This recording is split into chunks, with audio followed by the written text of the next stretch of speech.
அனைவருக்கும் வணக்கம். சென்ற காணொளியில் உரைநடையின் தோற்றம், உரை அப்படிங்கிறது எப்படி தோற்றம் பெற்று எப்படியெல்லாம் பயன்படுத்தப்பட்டு வந்தது அப்படின்றத பார்த்தோம். அதன் தொடர்ச்சியாக இந்த காணொளியில் உரைநடையின் அடுத்த கட்ட வளர்ச்சி எப்படி இருந்தது அப்படின்னு பார்த்தோம். அப்படின்னா மணிப்பிரவாள நடை. முதலில் இலக்கண இலக்கியங்களுக்கு உரையாசிரியர்கள் உரை எழுதினாங்க. அவர்களை தொடர்ந்து மணிப்பிரவாள நடை அப்படின்ற ஒரு நடை நம்மளோட தமிழ் இலக்கியத்துல கையாளப்பட்டுச்சு. இது எப்படிப்பட்டது அப்படின்னா, மணி அப்படிங்கிறது தமிழையும், பிரவாளம் அப்படிங்கிறது வடமொழியும் குறித்தது. அப்போ மணியும் பவளமும் கலந்து சேர்த்தா எவ்வளோ அருமையா இருக்குமோ அந்த மாதிரி தமிழும் வடமொழியும் சேர்த்து இலக்கியங்கள் எழுதப்பட்டுட்டு வந்துச்சு. இப்படி வடமொழியும் தமிழும் கலந்து எழுதப்படுவது சிறப்பு வாய்ந்த ஒன்றாக அந்த காலகட்டத்துல கருதப்பட்டுச்சு.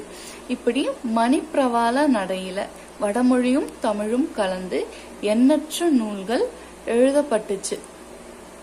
இது எந்த காலகட்டத்துல அதிகமா எழுதப்பட்டுச்சுன்னு பார்த்தோம்னா, பல்லவர் காலகட்டம்.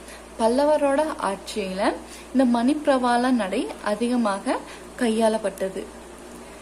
இத்தகைய ஒரு நடையினை தோற்றுவித்தவர்கள் யாருன்னு பார்த்தோம் அப்படின்னா, தமிழ்நாட்டை சேர்ந்த சமணர்கள். இத்தகைய மணிப்பிரவாள நடையில் தோன்றிய முதல் நூல் அப்படிங்கிறது எதுன்னு பார்த்தோம்னா, மண்டலபுருடர் எனும் சமண முனிவரால் எழுதப்பட்ட ஸ்ரீ புராணம்.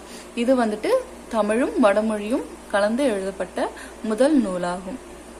இத்தகைய ஒரு நடை சமணர்களால உருவாக்கப்பட்டு அதிகமா வளர்க்கப்பட்டுச்சு. வைணவ நூல்களுக்கு உரை அதிகமாக எழுதிய பெரியவாச்சான் பிள்ளை, வடக்கு வீதி பிள்ளை முதலியோர் இந்த மண்டலபுருடர் எழுதிய ஸ்ரீ புராணம் எனும் நூலுக்கு உரை எழுதியுள்ளனர். இந்த மணிப்பிரவாள நடையை தொடர்ந்து இலக்கிய உரையாசிரியர்கள், நாம முன்னர் இலக்கண உரையாசிரியர்கள் குறித்து பார்த்தோம்.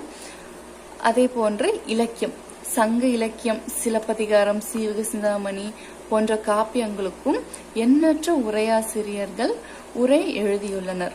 அதில் குறிப்பிடத்தக்கவர்கள் அப்படின்னு நம்ம பார்த்தோம் அப்படின்னா, 10 பாட்டுக்கும் சீவக சிந்தாமணிக்கும் நச்சினார் கிணியர் அப்படின்றவர் உரை எழுதியிருக்காரு. அதை தொடர்ந்து சிலப்பதிகார காப்பியத்திற்கு அடியார்க்கு நல்லாரின் உரை சிறப்பு பெற்றதா காணப்படுகிறது. அதே போன்று உலக பொதுமறை என்று அழைக்கப்படக்கூடிய திருக்குறளில் திருவள்ளுவர் இயற்றியிருந்தாலும் அதற்கு எண்ணற்றோர் உரை வகுத்துள்ளனர்.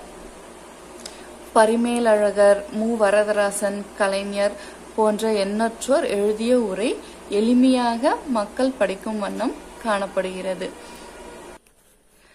இவ்வாறு உரையாசிரியர்கள் தமிழ் இலக்கியங்களுக்கு உரை எழுதியுள்ளனர்.